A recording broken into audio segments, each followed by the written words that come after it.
사순절 이제 둘째 주입니다. 그래서 사순절 찬양으로 제가 주달려 죽은 십자가를 하나님께 올려드렸습니다. 찬송가는요, 아멘이 있으면 아멘을 꼭 하셔야 돼요. 그리고 아멘이 없으면 안 하면 됩니다. 찬송가하고 복음 선거하고의 차이점을 이제 나중에 제가 하면서 강의를 하면서 다 알려드리겠습니다. 복음 선가, 찬송가, CCM의 차이를 알려드리겠습니다. 이 찬양은요, 작시는 누가 했냐면 여러분이 잘 아시는 아이작 와츠라는 분이 했어요. 이분이 영국 사람이시고 그 다음에 목사님이세요. 그리고 찬송 작가십니다. 어릴 때부터 아주 병약한 신체를 갖고 있었어요. 그래갖고 청년이 된 후에도 그가 이제 너무 많이 아프기도 했고 그랬겠죠. 그래가지고 작았어요. 키도 작고 생긴 것도 좀 볼품이 없었나 봐요. 그런 외모를 지녔습니다. 그런데 하나님께서는 공평하시잖아요. 그래가지고 그분한테 뭐가 있었냐, 지적인 능력이 엄청 뛰어났어요. 그래서 4살 때 라틴어를 배웠고요. 13살 때는 어떻게 됐느냐, 히브리어, 헬라어, 그 다음에 이런 것들을 다 통달할 정도니 얼마나 천재성을 갖고 있는지, 하나님께서는 그래서 공평하신 것 같아요. 그래서 그의 능력 있는 설교자이고 유명한 시인인데요. 그가 60여 권의 책을 저술했고, 그 다음에 600여 편의 찬송시를 이렇게 지금 영국 찬송가의 아버지라는 호평을 받고 있습니다. 자, 그리고 이분은 시편시 이런 거를 찬송시에 이렇게 쓰기는 했지만 자기의 개인적인 신앙심의 이제 이런 것들을 시로 표현하기 시작해서 차츰차츰. 그리고 이 찬송은 그래서 자기의 개인적인 신앙을 이렇게 여기에다 표현한 거예요. 시로 쓴 거예요. 그리고 이 찬송은 언제 되었냐? 1707년에 작시된 거예요. 원래 제목은 뭐냐? 원제목은 세상을 위하여 십자가를 지신 그리스도, 이런 제목이었습니다. 그리고 매튜 아놀드는 영어로 된 가장 훌륭한 찬송이라고 아주 극찬을 했습니다. 그럼 곡은 누가 지었느냐? 곡은 노엘 메이스라는 분이 이게 지었고요. 찬송 우리 보면은요, 맨 위에 그레고리안 성가라고 이렇게 써 있어요. 그게 어디에 써 있느냐면 찬송가 보면은 149장에 보면 여기 위에 보면은요, 성가가 뭔지에 대한 있어요. 그레고리안 이렇게 써 있지요. 거기 멜로디라고, 그레고리안 멜로디라고 써 있습니다. 그렇죠? 예, 그래서 이 찬송은 그레고리안 성가에서 발췌를 한 거예요. 원제목은 함부르크이고요. 그리고 그레고리오 성가는 이스라엘 사람들이 성전이나 이렇게 회당에서 부르던 이게 멜로디예요. 그래서 그거를 그레고리우스 1세가 6세기경에 정리해서 교회에 도입시킨 교회 음악이에요. 제가 그랬잖아요. 뭐 이렇게 원식이다 이렇게 따른 거는, 그 말을 붙인 거는 자기 이름에서 땄다고 제가 말씀드렸죠. 그래서 그레고리아라는 1세가 이렇게 이거를 확립해 놨다는 겁니다. 그리고 메이슨은요, 미국 최초의 음악 박사예요. 음악 박사가 그때부터 있었는데, 미국 국립학교와 교회 음악의 아버지라고 이 사람은 불립니다. 그리고 작곡한 찬송으로는 여러분이 잘 아는 44장 찬송하는 소리 있어, 이걸 작곡을 하셨고요. 그 다음에 시온의 영광이 빛나는 아침, 이런 거, 그 다음에 저북방 얼음산과, 그 다음에 여러분 잘 아는 내 주를 가까이, 이런 찬송, 그다음 너무나 잘하시는 뭐 이런 찬송들, 그다음에 어두운 밤 시들이네, 이런 것들 해가지고 11편을 이 사람이 이렇게 작곡을 했습니다. 그리고 편곡한 건 남의 거를 이제 자기가 자기 스타일로 편곡한 찬송은 12편 정도예요. 만입이 내게 있으면, 이것도 이분이 한 거고, 기쁘다고 좋으셨네. 그 다음에 오늘 여러분이랑 같이 이렇게 찬양 드린 주 달려 죽은 십자가, 이것도 그렇습니다. 그리고 샘물과 같은 보혈, 내 평생 소원이 거뿐, 이런 것들을 통합해서 그분이 편곡한 게 12편이나 됩니다.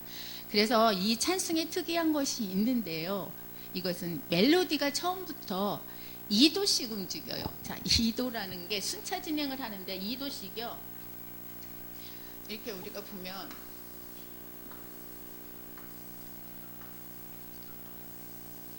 이게 하나, 둘, 셋, 넷, 다섯, 이게 5선이라고 그러잖아요. 선이 5개라 해서 5선이에요. 그러면 도레미파가 이렇게 도, 레, 미, 파, 솔, 라, 시, 도. 제가 좀 예쁘게 못 그렸네요. 자, 이렇게 해서 도레미파가 이렇게 쭉 있어요. 쭉 있으면 이게 도죠. 그 다음에 레죠. 그 다음에 미, 파, 솔, 라, 시, 도입니다. 그러면 이 도에서 도, 여기는 1도라고 그래요. 우리 도를 따지는 거. 여기에서는 도, 레니까 2개 같죠. 대 이름으로 도, 레 2개 같죠. 그럼 2도라고 그래요. 도에서 레까지를 이렇게를 2도. 그럼 도에서 여기까지는 하나, 둘, 셋, 3도 이거예요. 그런데 이 찬양을 보면은 계속 2도씩 이렇게 움직여요. 순차적으로 2개. 그게 뭐냐? 예를 들어서 이렇게 미, 파, 이렇게 파, 라 이런 식으로. 아니 2도니까 이렇게 옆에. 그러니까 도레 이런 식으로요. 파, 솔 이런 식, 도레, 미파 이런 식으로. 근데 더 웃긴 건 뭐냐, 너무 쉽게 이거를 진행이 되는데 음이 5개밖에 사용을 안 했습니다. 뭐냐, 도, 레, 미, 파, 시, 이것까지 해서 이 찬양은 도, 레, 미, 파, 그 다음에 시, 이게 5개 음 갖고 이걸 찬양을 만들었습니다. 얼마나 이렇게 천재적인지 이분들도. 예, 5음밖에 되지 않습니다. 그리고 이 이게 4분 음표하고 또 2분 음표밖에 안 나와요. 그러니까 4분 음표는 우리가 한 박, 2분 음표는 뭐예요? 2박자예요. 이제 박자 이제 가르쳐 드릴 때 그거 완전히 박자에 쉽게 어떻게 박자가 이렇게 쉬운 거구나 할 정도로 쉽게 가르쳐 드리겠습니다. 그래서 이 2음표밖에 없고요. 그런데도 이 간단한 노래가 고난절이나 또 부활절용 칸타타로 많이 사용이 돼요. 그래서 많은 사람들이 이 곡을 애창하는 곡이 되었습니다. 그래서 오늘 사순절을 맞이해서 이제 2번째 주잖아요. 지난 수요일부터 시작한 사순절이죠. 그래서 제가 이 곡을 선곡해 보았습니다. 오늘은 영국의 예배 음악에 대해서 제가 오늘 들어가기로 했죠. 그래서 예배의 주요 요소는 하나님이 주시는 말씀과 예배자가 드리는 찬송입니다. 말씀은요, 하나님께서 우리에게 주신 선물이고요. 찬송은 뭡니까? 우리가 하나님께 드리는 예물인 것입니다. 그래서 이 말씀과 찬송은요, 예배에서 이렇게 균형을 이루어야 되고요. 이러한 예배야말로 하나님께서 기뻐 받으시는 예배인 것입니다.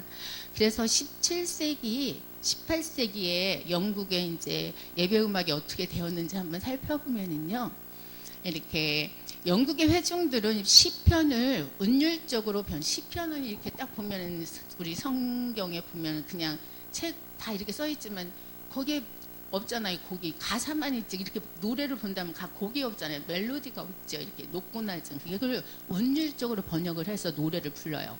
그리고 비록 이때 엘리자베트 여왕이 제네바 지그곡이라고 명명을 했는데 이 대중의 노래를 자신이 이렇게 싫어하였지만 그녀가 그러니까 영국을 통치하는 기간에는 이게 노래 부른 것은 이렇게 거의적으로 열광적이었어요.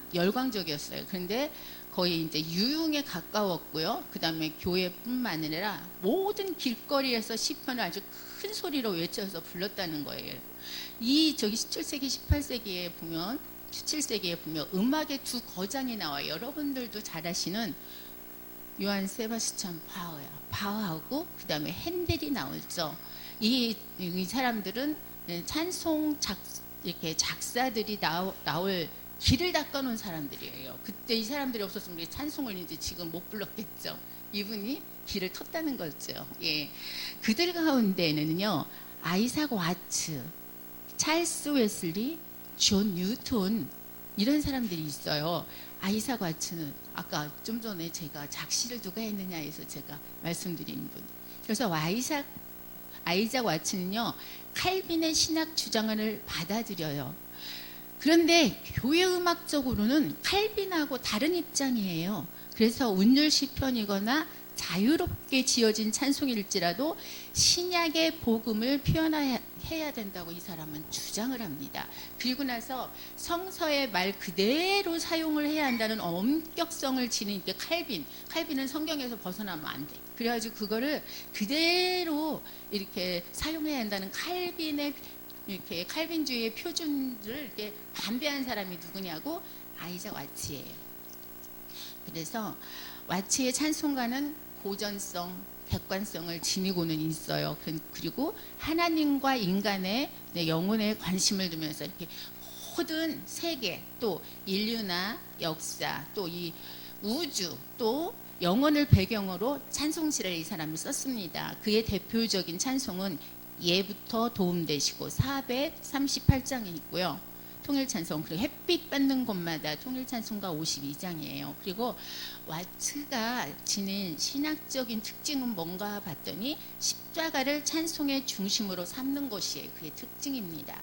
그리고 그의 찬송가는 대체적으로 성육신과 이렇게 순환에 대한 이렇게 뿌리를 두면서 십자가를 전 우주와 관련하여 표현을 해요. 그래서 오늘 147장 이렇게 통일찬송가 그리고 새찬송가는 149장이죠. 예, 주달려 죽은 십자가는 십자가의 의미를 상기시킬 뿐 아니라 그것을 현실적인 드라마로 재현하고 있다는 거죠. 그리고 이 사람은 영국의 이렇게 찬송가의 아버지라고 부른다고 했잖아요. 그래서 그가 찬송을 개선 내지 개혁했기 때문이 아니라 모든 이 그리스도인들의 공통된 경험이나 또는 생각, 감정이나 희망에 근거한 새 노래를 이렇게 만들어내요. 그렇기 때문에 약 반세기 후에 나타난 존과 찰스 웨슬리 그리고 와츠의 찬송 전통을 그 사람이 계승하면서도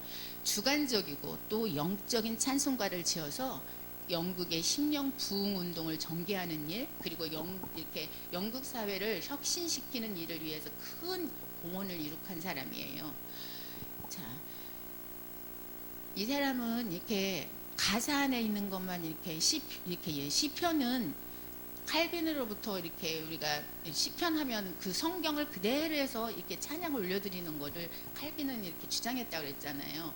그런데 이제 성경 안에 있는 것만 허용되어서 특히 시편의 가사가 강조되었는데 이 시편 가사만 허용하는 것에는 몇 가지 문제점이 있습니다. 거기에 무슨 문제가 있느냐? 성경에 바로 보시면 여러분들도 볼 수 있는데 찾아볼 수 있는데 바로 예수 그리스도의 순환과 또 부활에 대한 직접적인 언급이 나오지 않아요. 그런 말이 안 나와요. 그래서 예배를 위한 노래 가사를 성경뿐만 아니라 창작된 것에서 이렇게 그 사람이 만들어 수용하게 되는 게 그런 것까지도 이제 수용을 했다는 거죠. 그 부분에 있어서 와츠 목사의 공이 크다는 거예요. 그런 거가 채택되지 않았다면 그런 게 지금 우리 찬송가에 없어요. 그런 내용, 가사 이런 것들이. 예. 그래서 예배용 노래는 시편가만 사용한 것에서 찬송가라는 새로운 장으로 그 사람이 넘어가게끔 발판을 세워준 거예요. 옛말인가 날 위하여 주 돌아가셨나 이 찬양은요 원래 원곡은 스코틀랜드 민요에서 이렇게 따서 우리 나 같은 죄인도 미국의 그 민요에 붙여서 이렇게 했다고 그랬잖아요. 예, 그렇습니다. 자, 그리고 이 찬송가 웬 말인가 나를 웬 말인가 날 위하여 주 돌아가셨나 이 찬양이 어떻게 되느냐 얽힌 사연이 있습니다. 여러분이 잘 아는 시각장애인으로서 1만여 편의 찬송시를 작사한 찬송가의 여왕 누구예요? 페니 크로스비 있잖아요. 이 찬송가를 듣고 나서 이 사람이 회개를 했어요. 옛말인가 날이에요. 이 찬양을 듣고 회개를 해서 예수님을 영접하게 됩니다. 그러니 그 영접하게 안 했으면 그 수많은 1만여 편의 그 찬송이 어떻게 나오겠습니까? 예. 페니는 이 찬송의 마지막 소절 몸밖에 들릴 것이 없어서 이 몸 바칩니다. 그 말을 듣는 그 찬양을 듣는 순간 하나님의 부르심에 그가 항복할 수밖에 없었다고 고백을 했습니다. 예, 영국의 음악은 시대적 배경을 보면 중세 말기에 이렇게 영국하고 프랑스 전쟁이 있어요. 그래서 영토 전쟁을 하지요. 예, 다른 나라와의 교류가 적었던 영국의 음악이 그때 전쟁으로 인해서 프랑스로 이렇게 전파가 또 됩니다. 예, 그리고 나서 이 영국 음악의 특징을 본다면 완전 협화음만을 고집한 이게 완전한 이렇게 화음이나 뭐 이런 것들을 고집한 프랑스 음악하고는 달리 불안정 화음이 되는 거 이런 것들을 자유롭게 사용하고 음정 폭이 더 넓었다는 거예요. 좁았던 것이 넓게. 예. 그리고 당시에는 세속 음악에 집중해 있던 프랑스는 교회 음악보다는 세속 음악이 발달 샹숑이라고 그러나 좀 발음이 그런 샹숑 예, 이런 것들이 프랑스 하면 샹숑 뭐 이런 게 많이 유명하죠. 그런데 종교 음악이 주로 이제 작곡이 되었다는 거죠. 영국은요. 예. 그리고 당시에는 폴리포니적인 음악을 주로 작곡했던 프랑스하고는 달리 호모포니 스타일을 주로 사용했어요. 폴리포니는 다성음악이라고 다성부라고 보면 돼. 쉽게 설명하면 단성부는 그레고리안 성가라고 있잖아요. 단성. 이게 성부가 하나. 예, 쉽죠? 그런데 이거 지금 폴리포니는 다성음악이고 다성부 음악이니까 성부가 많다는 거죠. 그러면 그때부터 뭐 2부, 3부, 4부 해서 이렇게 성가도 할 수 있게끔 그런 거겠죠. 그러면 여기에 다선율 음악이었고 그 다음에 호모포니 스타일은 그거하고는 좀 또 틀립니다. 그래서 여기 보면은 영국의 이제 특징에 또 보면 모노포니 스타일이고 호모포니는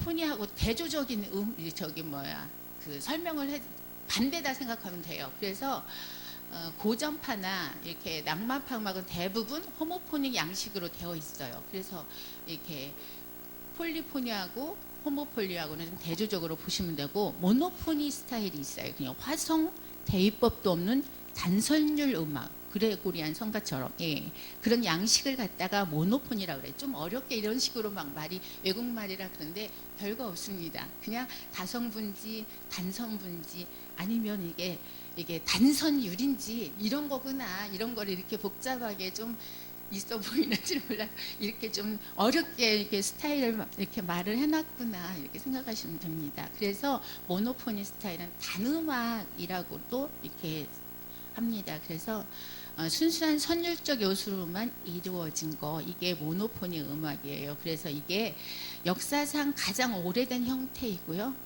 이게 고대 그리스 음악, 초기의 교회 음악, 중세의 이렇게 세속 가공의 세상 음악이죠. 예, 그런 것들이 이런 스타일로 돼 있다고 보시면 됩니다. 그래서 모노포니는 모노디라는 말을 주로 많이 씁니다. 그리고 이것은 일반적으로 17세기 초에 반주가 딸린 독창곡을 말하는 것이 바로 모노디입니다. 그리고 호모포니하고 폴리포니는 좀 전에 이렇게 말씀드린 대로 호모포니는 하나의 선율이 강조되어서 다른 성분은 그 선율을 보조하는 그런 짜임으로 이렇게 형태로 짜여져 있다 이렇게 보시면 되고요. 찬송가가 거기에 속해요. 호모포니 스타일. 예, 그리고 이거하고 달리 그다음에 성부가 각각 독립적인 선율을 가지고 있는 그 짜임새가 있는 그것은 바로 폴리포니라고 해요. 각 성부가 다 짜임이 다 틀리게 이렇게 소프라노, 알토 예를 들어서 테너, 베이스 이렇게 짜임새를 다 이루고 있듯이 그런 거는 폴리포니라고 하는구나 이렇게 보시면 돼요. 그리고 기법을 보면 이렇게 포브르동 스타일로 되어 있는데 포브르동이라고 하는데 이것은 삼화음이요. 그 트라이어드라고 하는데 이게 세 개의 음을 수직적으로 배열한 건데요. 음이 이렇게 이게 보면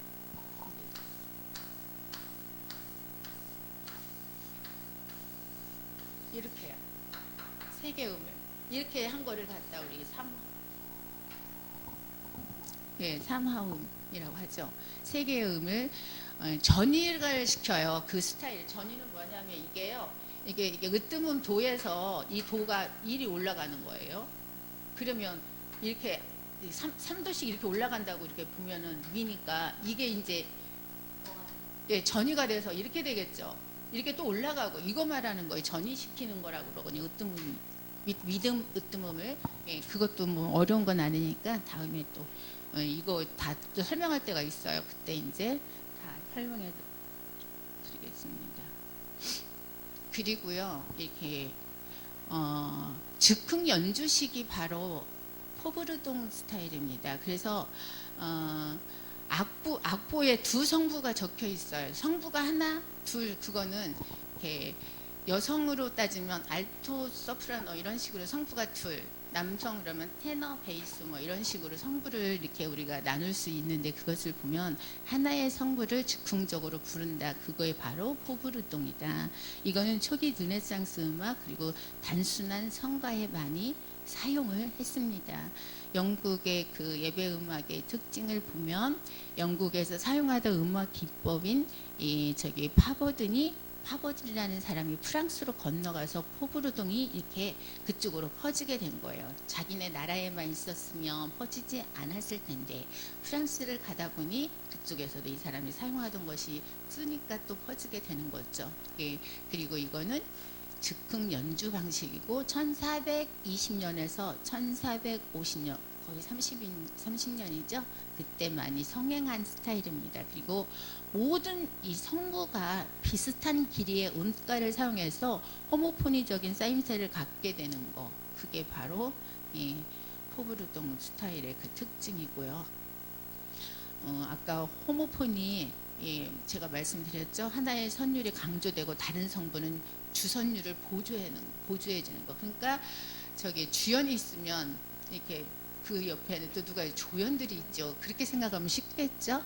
그런 짜임으로 이루어진 거 이게 바로 찬송가다는 거. 찬송가 예를 들어서 멜로디가 소프라노잖아요. 그러면 그거를 그 옆에 다른 알토나 베이스, 테너 이런 것들은 멜로디를 어떻게 해요? 화음을 넣어줘서 엄청 잘 들을 때 좋게 만들어주잖아요. 그 멜로디를 그렇게 생각하면 쉽죠. 그래서 찬송가 스타일이다. 이게 설명이 쏙쏙 쉽게 되는지 모르겠지만 그런 스타일 생각하시면 되고요.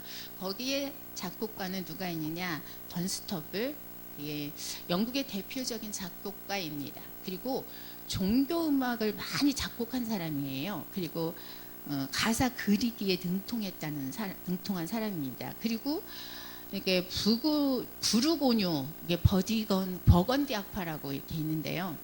유럽의 예술가들이 많이 후원했던 부르고뉴라는 지역을 중심으로 활동한 작곡가들, 그 지역에서 활동한 작곡가들을 칭하는 말이 바로 부르고뉴 악파라고 합니다. 그래서 버건디라고도 이렇게 말을 하죠.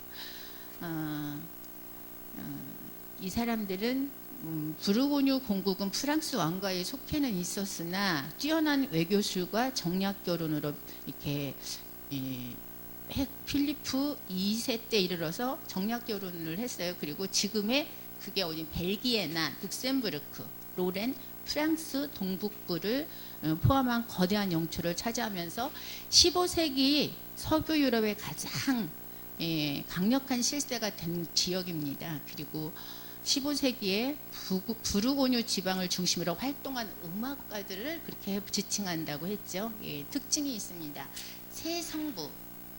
세성의 폴리포니 형태의 노래가 주를 이룹니다. 아까 설명해드린 폴리포니. 그 다음에 선율 진행이 3도 진행을 많이 해요. 아까 도에서 미, 그러니까 도, 레, 미 이렇게 3도씩 이렇게 진행을 예, 많이 합니다. 그리고 병행 6도의 진행을 해요. 그게 바로 이게 포부르동이라고 부르는 거죠. 그리고 박자는 일반적으로 세 박자를 많이 사용해요. 거의 세 박자들이 딴딴딴 뭐 이거 강냥냥 이래서 춘곡 같은 것들이 세 박자가 쿵짝짝 쿵짝짝 있어 네 박자 쿵짝짝 쿵짝짝 이렇게 춘곡들이 조금 많이 있어요. 사실은 근데 세 박자를 많이 사용했다는 거. 그다음에 포브르동은 영국의 디스칸트, 파버든이 프랑스 대륙으로 이렇게 가면서 이렇게 전해졌고 그래서 포브르동이 생겨났다는 겁니다. 거기에 작곡가들을 잠깐 보면 귀욤 두파이라는 사람이 있고요. 이 사람은 브루셀 근처의 베르셀에서 태어났고요. 캉브레의 이게 노트르담 대성당의 소년 성가대원으로 활동한 사람입니다. 그리고 이후에는 노마 교황청 또 사부와 궁전 등에서 활동을 했고요. 디파이는요 당대에 뛰어난 이렇게 작곡가로 인정을 받았어요. 그래서 뛰어난 학식으로 또 존경을 받았고 교회에 또 행정하는 것도 탁월한 이렇게 능력을 발휘를 했습니다. 그리고 종교음악은 세속음악을 두루 이 사람이 작곡을 했는데 당시에 자주 쓰던 란디니 종지라고 있고요. 그다음에 정벽 종지 이것을 사용했어요. 란디니는 곡이 끝나기 전에 으뜸음에서 7도 으뜸음이 아까 예를 들어서 도잖아요. 여기 으뜸음 도에서 7도면 어디예요? 네, 둘, 셋, 넷, 17이잖아. 하나, 둘, 셋, 넷, 다섯, 일곱이 바로 1번째 시예요. 예, 여기 이거 시죠. 예, 이렇게 돼 있죠. 이런 음들. 그리고 또 6도요. 6도는 어디예요? 6번째 라죠.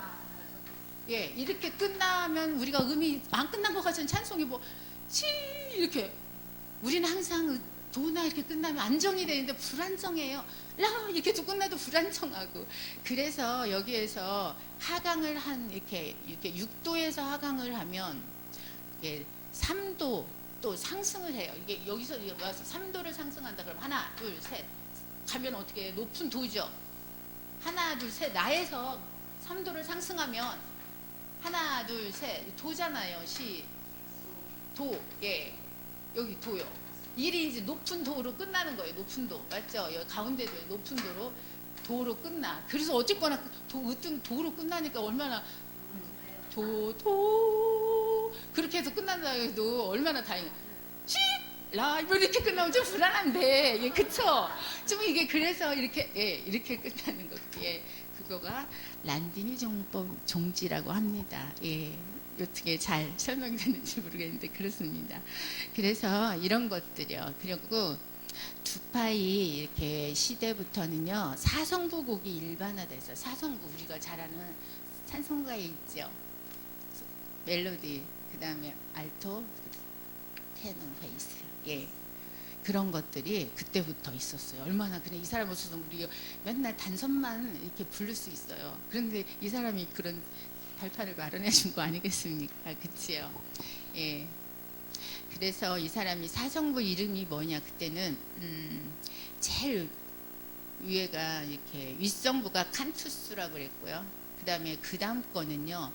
그게 기준이 되는 거예요. 테누로나고 해서 이렇게 있고요. 그다음에 칸투스, 알투스, 테노르, 바수스 이렇게 말을 했어요. 그 당시에 그랬는데 자 기준이 되는 테노르는 테너를 말하고요. 그 다음에 테노르 밑에는 콘트라 베노르 바수스라 해서 이렇게 베이스를 말해요.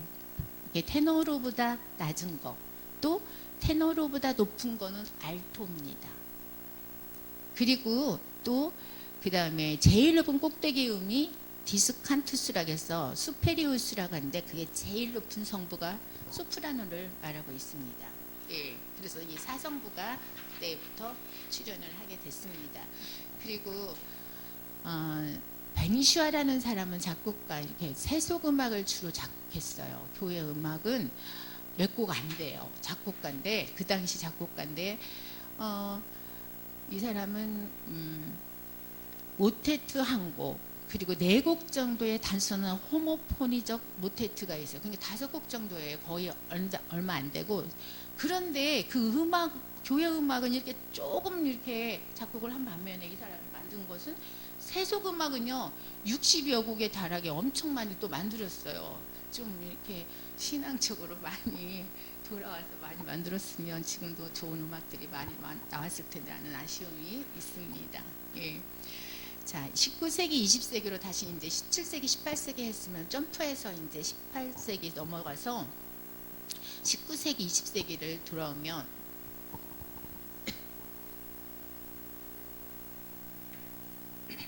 18세기 말엽에 일어난 낭만주의 운동이요. 19세기에 이르러서 전성기를 맞이합니다. 그래서 이 낭만주의는 객관성보다 주관성을 강조를 해요. 그래서 예술이나 문화나 이렇게 문학이나 음악, 철학의 영역에 많은 영향을 끼치게 됩니다. 이런 배경 속에서요, 19세기 영국의 교회 안에서는 이렇게 3가지의 강력한 종교 운동이 그때 전개가 돼요. 첫 번째는 복음 전도 부흥 운동이 나오고요. 2번째는 옥스포드 운동, 그리고 3번째는 자유주의적 아니면 현대주의적 운동이 바로 그것입니다. 옥스포드 운동은요, 신앙 개혁 운동인데요. 정부가 교회에 간섭을 한 거에 대한 반대하는 거, 그 운동이라고 보면 우리가 알 수 있습니다. 이렇게 쉽게 생각하면 돼요. 그중 옥스포드 운동은 예배 음악에 영향을 끼치게 됩니다. 그래서 옥스포드 운동의 목적은요, 뭐냐, 중세기 카톨릭 교회의 신앙과 그 다음에 생활을 영국의 교회 안에 다시 회복시키려고 그 운동이 일어났어요.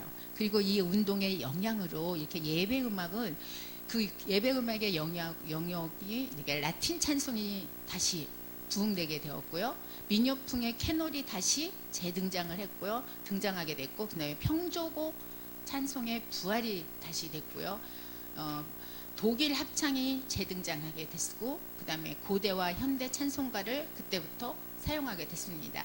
여기 하다 보면 이렇게 평조곡 찬송이 삼국시 평조곡이라는 것은 평조곡은 삼국시대부터 현대까지 전통 음악의 이게 구조적 특징을 나타내기 위해서 사용되는 악주를 말하는데 거기에는 음계라든가 우리 여러분 잘 아시는 음계나 선율의 선법이나 이제 높낮이 이게 조 우리가 조표할 때 그 조지 무슨 존지 뭐 이런 것들 그러니 그게 없었으면 어떡하겠습니까? 그래서 그런 것들이 다시 부활이 됐다는 겁니다. 예, 20세기 전반에 이르러서는 고대와 현대의 찬송가집을 비롯하여 많은 창작 찬송가가 그때부터 출현이 됐어요. 나오기 시작했어요. 그래서 1906년에 최초의 영어 찬송가가 출판이 되게 됩니다. 그 팔라스와 쇼에 의해서 출판한 찬양의 노래라는 게 있는데 거기에는 자유스러운 내용과 창작곡을 담은 이렇게 진보적인 이게 찬송가 집이 있습니다. 그리고 19세기, 20세기 영국의 찬송가는 질적으로나 양적으로 다양하게 발전했을 뿐만 아니라 예배 형식, 신앙 또 신앙 표현에 관련해서 이렇게 색조 있는 발전을 일으켰어요. 그리고 예배의 신학과 형식 또는 그 목적이 변함에 따라서 예배 음악도 거기에 맞게 달라졌다는 거예요.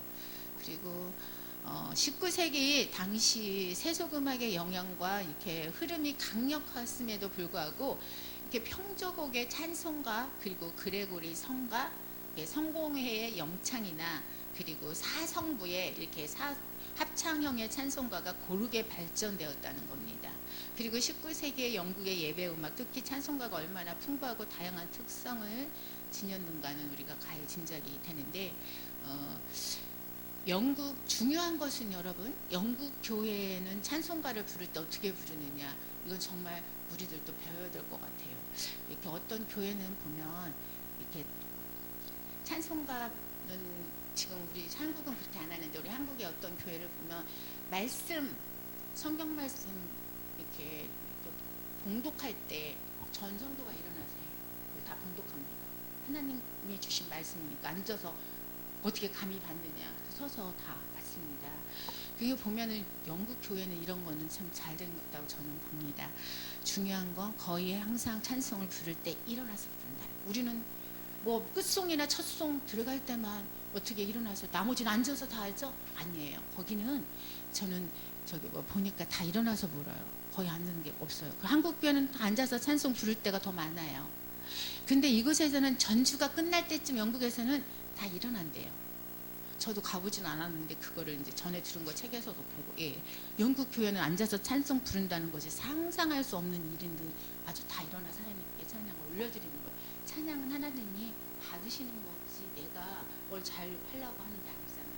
그래서 어느 곳에서는 찬양을 성가대가 전교인 지휘가 하나 이쪽 보고 하면은 다 성부를 자기 할 수 있는 걸 해요. 그래서 자기 소프라노 따로따로 안 해요. 왜? 수백 명이 앉아 있는데 어떻게 소프라노만 이쪽에 앉아 이렇게 안 해요.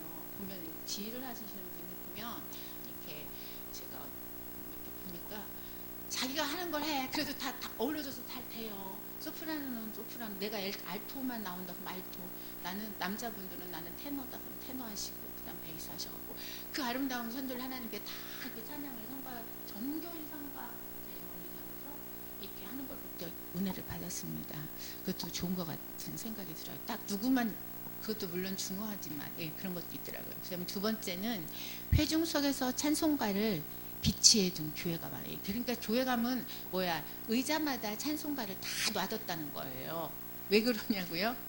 그래서 대부분 가사만 나와 있는데 이게 무거워서 그런가 봐요. 이렇게 찬송가가 우리처럼 이게 왜 그러냐면 우리는 한정돼서 몇 곡 딱 정해지면 여기는 우리가 모르는 그런 찬송이 많이 수록이 거의 돼 있는 거예요. 자, 그래서 한국에서는 거의 사성부 찬송가를 우리가 사용해요. 그렇죠? 영국에서는 주로 찬양대원이 사성부 찬송가를 사용하기 때문에 곡조를 모르면 노래하기가 어렵다고 합니다. 그리고 세 번째는요, 한국 찬송가에 없는 그 찬송이 많다는 거예요. 곡조가. 영국 찬송가에 이미 수록된 이렇게 현대 예배곡의 경우에도 우리나라에 거의 알려지지 않은 곡들이 많다는 거지요. 그리고 같은 가사에 다른 곡조가 붙은 경우가 있어요. 우리 보면은 이렇게 찬송에도 우리도 있어요. 제가 그것도 이제 찬송 나중에 가르쳐 드릴게요. 보면 우리 찬송가에도 곡조가 똑같은데 가사가 틀린 게 몇 곡이 우리 찬송가에도 있더라고요. 예, 그렇습니다. 여기도 그렇다는 거예요. 그러니까 더 많이 늘어나겠죠. 이렇게 곡이 이렇게 숫자가. 예. 그리고 한국 찬송가에 많은 19세기, 20세기 미국의 복음성가가 영국의 찬송가에는 거의 없다는 거예요. 복음성가를 그쪽은 거의 안 사용한다는 거죠. 우리나라는 찬송가에 복음성가가 엄청 많이 들어와 있습니다. 한국 찬송가가 아직도 미국 복음성가에 지나치게 많이 의존하고 있다는 거지요. 네 번째는 영국에는 다양한 찬송가 책이 사용되고 있어요. 이렇게 장로교회는 대부분 교회 찬송, 또 성공회에서는 공인된 찬송가 책이 없어요. 그래가지고 캠브리지 교회에서는 새로운 영국 찬송가를 사용하고 또 과거와 현대의 찬송들, 그 다음에 일반 찬양, 2000 뭐 이런 걸 사용하고 이외에도 많은 찬송가를 찬송가 책에 발간되어서 사용하고 있다는 거. 그러니까 우리는 찬송가 책 보면은 새 찬송가, 통일 찬송가, 뭐 옛날에는 합동 뭐 해갖고 뭐 이런 찬송가들이 있었는데 여기는 우리보다 무궁무진하게 많다는 거예요. 종류가. 예. 한국 교회의 음악은 찬송가라는 제목의 책에 들어있는 노래들을 기본적 교회 음악으로 사용하고 있잖아요. 자, 영국과 미국 18세기의 찬송가 일부와 절대 다수의 19세기 이게 복음성가를 우리 찬송가에 이렇게 수록해서 담고 있어요. 이거는 한국 교회가 19세기 미국 교회 부흥 운동이 이게 부흥 운동의 결과로 태어난 것과 깊은 상관관계가 있지요. 그래서 19세기 미국에서 교회에 부흥 운동이 일어났을 때 당시 복음성가는 이 운동을 음악적으로 동반을 했어요. 그래서 이 부흥 운동은 야외 집회를 많이 열었잖아요. 거기에는 사람들이 쉽게 친근해 질 수 있는 매우 단순한 민요적 노래들을 많이 불렀다는 거죠. 그리고 이 복음성가는요, 야외 집회에서 불린 노래 이외에도 흑인이나 백인이 이렇게 스피리추얼과 19세기 초기의 주일학교 노래를 직접적 이렇게 주일학교 노래에 영향도 받았다는 거예요. 이렇게 스피리추얼이라는 것은 영성이나 이렇게 정신을 뜻하는 이렇게 영어 말이에요. 복음성가 가사 내용은 뭡니까? 복음서 또 이게 또 영혼 구원에 관한 것 이런 것이 많아요. 그래가지고 간증이나 이렇게 또 전도, 헌신 이것들로 이걸로 나눌 수가 있는데 이렇게 그래서 미국에서 복음성가는 이렇게 복음주의적 교회나 사람들에 의해서 이게 주로 사용이 돼요. 복음성가가. 우리는 이렇게 찬양하는 데에도 복음성가를 많이 특송 뭐 이런 것들까지도 많이 거기에 포함돼서 이렇게 부르고 있잖아요. 예. 그래서 이들은 사람들에게 이렇게 구세주 예수님 하나님에 대한 의미를 전달하거나 죽은 영혼을 소생시키려고 노력하기 때문에 이것을 받아들이는 사람들을 고려하는 음악을 선호를 하는 거예요. 그런데 내가 그리스도를 체험한 거에 관한 내용, 열띤 분위기를 가져오기 쉬운 음악은 주로 전문 음악인들과 전례를 강조하는 신학자들에 의해서 비난을 받는 편이고요. 열띤 신앙적 체험을 중요시하는 사람들에게는 또한 비난이 아니라 환영을 받겠죠. 난 그걸 원하니까. 예. 한국에서는 이 복음성가가 찬송가에 이렇게 실려서 교회 음악적 기준의 한 축을 이루고 있다는 것 아시고, 그런데 이 복음성가에 대한 비판은요, 한국에서도 해방 이후 꾸준히 제기되어 왔습니다. 이 노래의 본래 개혁교회의 음악적 기준인 시편가를 벗어난 것이다 이거죠. 시편가를 우리가 칼빈이 말을 했죠. 그리고 종교 개혁의 음악, 교회 음악 이 전통으로부터 이거는 이탈한 것이다. 복음성가. 이것은 복음성가보다 비난을 덜 받는 이른바 찬송가도 마찬가지예요. 한국 교회는 음악적으로 보아서 종교 개혁과 단절된 전통을 가지고 있다고 이렇게 비난을 하고요. 또한 신학적으로 봤을 때는 이 노래들이 문제가 많다는 주장이 끊임없이 제기되어 왔다는 거죠. 찬양은요, 하나님께 찬양을 해야 되는 거잖아요. 이 노래는 복음성가예요. 간증이나 전도의 관점을 갖는 이렇게 사람을 향하는 노래라서 찬양이 될 수 없다는 비판을 받는 거예요. 그래서 복음성가가 누구를 위한 거냐? 하나님을 지금 하나님께 올려드리는 하나님에 관한 찬양이냐? 내가 지금 나의 신앙이 이런 거였고 그거에 대한 내용들인가? 그래서 누구한테 이거를 지금 올려드리는 찬양인가? 나의 관점인가? 하나님의 관점인가? 그래서 제가 찬송인지 복음성가인지 구분하는 거. 그 다음에 될 수 있으면 이렇게 공예배에서 복음성가는 자제하시고 차라리 찬송가를 하나님께 찬양 올려드리는 게 좋다고 여러 번 말씀드리며 내 가사를 보라고 제가 말씀드렸습니다. 그러나 한국교회 신자들은 대부분 이러한 사실을 잘 모르니까 부르는 거예요. 목회자들은 그런 비판을 들었을 가능성이 많아요. 알고 있으니까. 알고 있는 분도 많고 그 비판에 귀 기울은 사람은 자주 눈에 띄지 않는다는 거예요. 그렇지만 아무리 그렇게 안 좋다고 설명하고 그렇게 하면 안 된다고 말해도 귀 기울이는 사람이 별로 없어요. 그러니까 이렇게 비판한다고 해도 이 노래들, 찬송가들 한국교회에서 사라지지 않는다는 거죠. 예. 자, 19세기 복음성가에 대해서 가장 위협적인 음악은 20세기 복음성가인데요. 이 음악은 찬송가 체계에 포함되는 공식성을 획득하지 못해요. 그래서 이 노래에 대한 비판은 19세기 복음성가에 대한 것보다 더 쉬워요. 그래서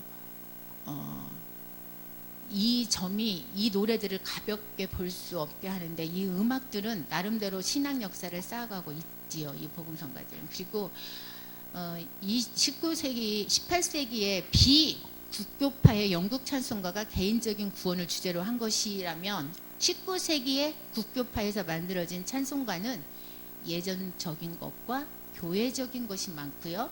또한 이렇게 20세기에는요 민요적인 곡이 발굴과 작곡 등으로 참신한 곡을 작곡한 이렇게 본 윌리엄즈, 마틴 쇼우 이런 사람들이 이렇게 19세기 표준적 영어 찬송가의 새바람을 불어넣었습니다.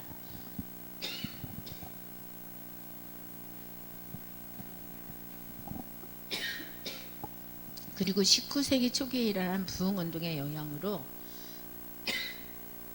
미국 교회에서는요 교파적인 활동이 활발해졌어요. 그래서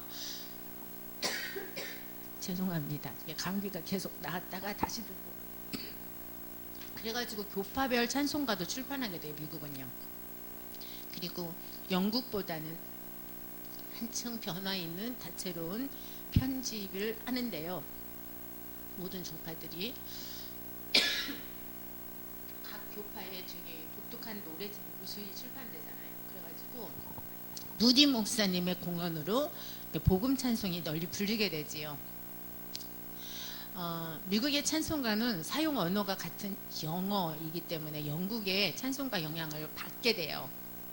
그리고 19세기 이후에 서서히 독자적인 성격을 나타내기 시작한 게 미국 찬송가입니다. 그리고 19세기에는 교파별 찬송가가 출판되어서 음악 유성협회가 발족을 하게 돼요. 그리고 20세기에는 신자의 공동 예배의 의미가 점차 새롭게 인식되어서 하나님에 대한 감사하는 이렇게 찬송이 많이 그때부터 나타나기 시작합니다. 그리고 장로교회 공예배에서 찬송가가 사용되기 시작한 것이 바로 19세기 중반부터 사용하게 됐어요. 그래서 예배 시간에 찬송가나 복음성가를 부르는 이렇게 현대, 지금 우리 사는 현대 복음주의 교회들 예배 형태는 언제부터 19세기 미국과 영국 등지에서 일어났던 전도 집회에서부터 온 관습이라고 보면 됩니다. 그래서 전도 집회에서는 뭘 때문에 전도 집회를 하느냐, 죄인들을 회심시키기 위한 설교와 함께 대중들의 이렇게 끌어모아야 되잖아요. 그러니까 찬송가보다는 이렇게 음악을 이렇게 거기에 이렇게 배치를 하는데 복음성가 찬송가를 같이 부르도록 한 그게 이제 우리한테 지금까지 전해져 오게 된 거예요. 그러다 보니까 섞어서 부르기 시작하게 된 거죠. 예, 물론 이러한 전도는 이렇게 죄인들을 회심시키기 위한 거라겠죠. 그래서 그 모임들은 분명 교회의 공예배는 아니잖아요. 전도 집회는 공예배보다는 이렇게 그냥 전도하기 위한 집회잖아요. 하지만 전도 집회에서 찬송가와 복음성가를 부르던 관습은 이렇게 공예배, 우리가 지금 현재 공예배 드리는 찬송으로 도입되기에 그때부터 이르렀다는 겁니다. 그래서 한국 교회도 초기 청교사들로부터 이러한 찬송가를 소개를 받고 이것을 지금까지 공예배 찬송으로 부르고 있어요. 그리고 19세기, 20세기에도 시편 찬송가가 여전히 사라진 것은 아니에요. 그래서 지금도 우리 시편 이렇게 23편이나 10편, 40편 이런 것들 다 찬송 부르고 있잖아요. 예.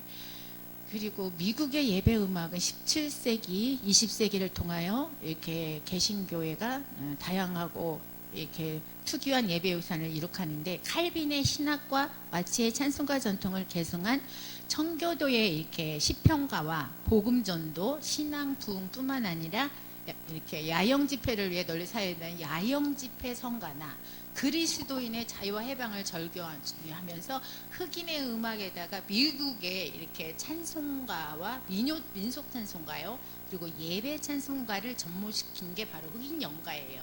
그리고 에팔레치아 지역을 중심으로 발전된 미국의 민요풍의 찬송가가 그게 바로 소위 백인 연가입니다. 흑인 연가, 백인 연가. 자, 노예 문제로 인한 교회 안의 분교와 3대 공황의 소용돌이, 그리고 경제적 불황을 초래하는 이렇게 혼란스러운 산업사회 물결 속에서 무디 목사님과 이게 생키가 그때 나타나죠. 그 사람들이 부흥 운동을 합니다. 부흥 운동.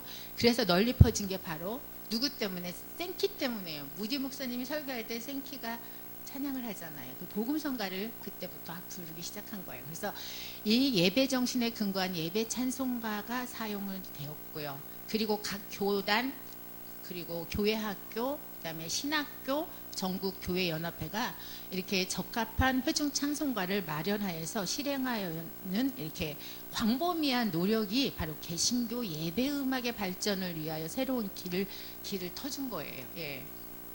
그래서 미국에서도 예식과 의식, 그리고 예배 전통과 수직적인 이렇게 목회 제도를 유지하고 있는 카톨릭, 그다음에 성공회, 그다음에 루터란, 그리고 대부분의 감리교와 일부 장로교단의 교회 음악, 그리고 디렉터의 역할은, 디렉터는 감독이라는 뜻이죠. 예.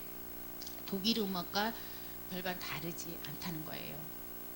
그러나 미국 개신교의 이렇게 복음주의 교회들이 만들어낸 미국적 자유주의에 기반을 둔 팀목회,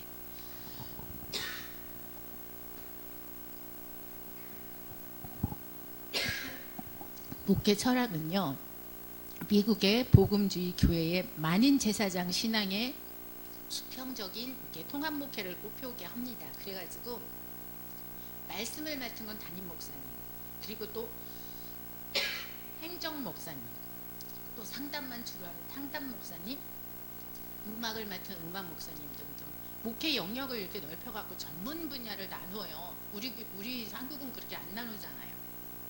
그래서 균형과 조화의 통합적 목회를 시도해서 담임 목사님은 말씀 목회, 이렇게 철학을 극대화하는 제도죠. 이렇게 말씀으로 이렇게 하십니다. 그래서 미국 초기 장로교 이렇게 헌법에 기초를 둔 이게 미국의 이렇게 헌법 정신을 반영하는 미국 건국의 평등 사상, 이게 정신이기도 해요. 누구나 평등하다. 그리고 한국 교회는 유럽과 미국의 문화를 많이 수용을 해서 운영을 이렇게 합니다. 그렇지만 그들과는 달리 음악 목회자 입지가 전무한 것이 지금 현실이잖아요. 예, 지금 요즘은 뭐 조금 이제 사역 음악 찬양사 뭐 이렇게 해갖고 조금씩 이제 나오기 시작하죠. 이제 나는 음악만 하니까 음악 목회자야. 근데 음악만 하지 않잖아요.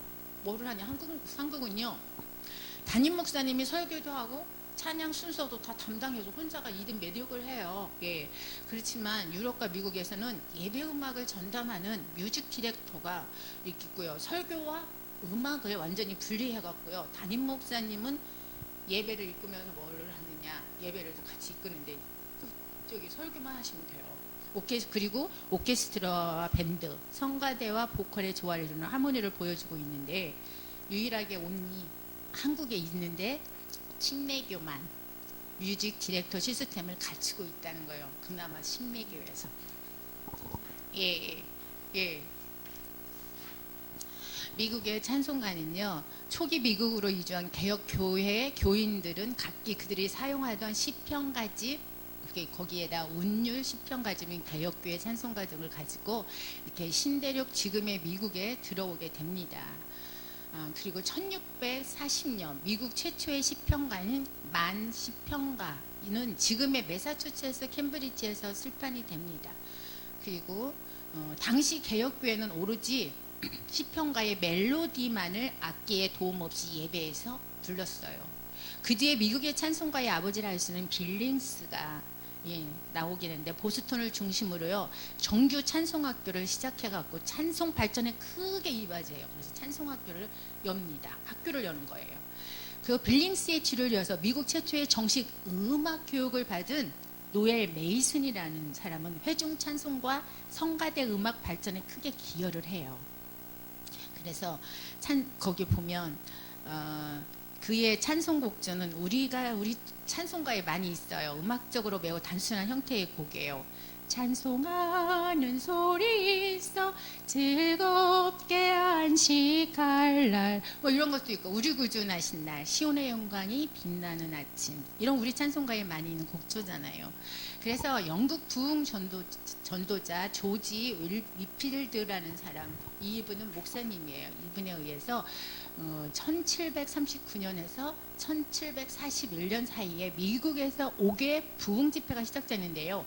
이때 아이작 와츠나 찰스 웨슬리의 찬송이 주로 그때 사용을 합니다. 우리가 아는 찬송, 오늘 주달려 죽은 십자가, 웬말인가 나리하여, 그 다음에 부흥 집회니까 마음을 심금을니까 웬말인가 만입이 내게 있으면, 이런 것들을 부르게 됐죠. 그리고 부흥 운동이 19세기에 이어서 20세기 초까지 계속되어지면서 흑인 연가와 생키어 그리고 블리스 이런 사람들이 전문 음악가는 아니에요. 평신도 음악 전도자의 복음가가 시작되는데, 이 당시 복음가가 복음성가야. 예, 한국교회 찬송가의 지금 약 50%나 반절은 복음성가, 반절은 찬송가, 이렇게 보면 돼요. 정도 차지하고 있다는 거죠. 예, 한국교회는 그래서 이 시대 복음성가들이 회중들에게 가장 많이 알려지고 애창되는 은혜의 찬송인데, 복음성가가 한국교회 선교 초기에 미국의 집회에서 많이 불려진 것으로 그 원인을 찾을 수 있지요. 그래서 20세기 미국의 찬송은 크게 발전을 해요. 그래서 19세기까지는 교파적인 성격이 뚜렷해요. 뚜렷한 찬송가가 이렇게 발행이 되는데 그것과는 달리 20세기 보면은요 엄격하게 교파적인 입장을 벗어나가고 이렇게 교회의 음악 유산을 교파를 초월하여 받아들이는데요. 각 교파들이 합동을 해갖고 찬송가를 편찬해요. 그리고 상호간의 교류가 활발하게 일어납니다. 그리고 이때 찬송가 교회 음악의 전통이 깊은 영국 교회와 루터 교회의 영향과 그다음에 수준 높은 음악가들이 그때 배출이 돼요. 그래가지고 미국 찬송가는 그때 이제 급전이 이렇게 급속히 발전을 해갖고 지금까지 이르고 있다는 겁니다. 그래서 이렇게 하나님께 드리는 찬송은 신앙인의 생활과 기도로서의 찬송의 내용과 질적 수준에서 문제가 되고 있는 것이 또한 우리의 현실이잖아요.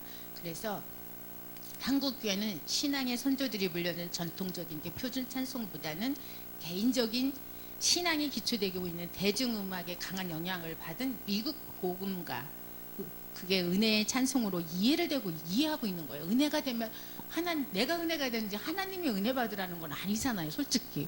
그래서 예배에서 무절작에 불려주고 있는 것이 우리의 현실입니다.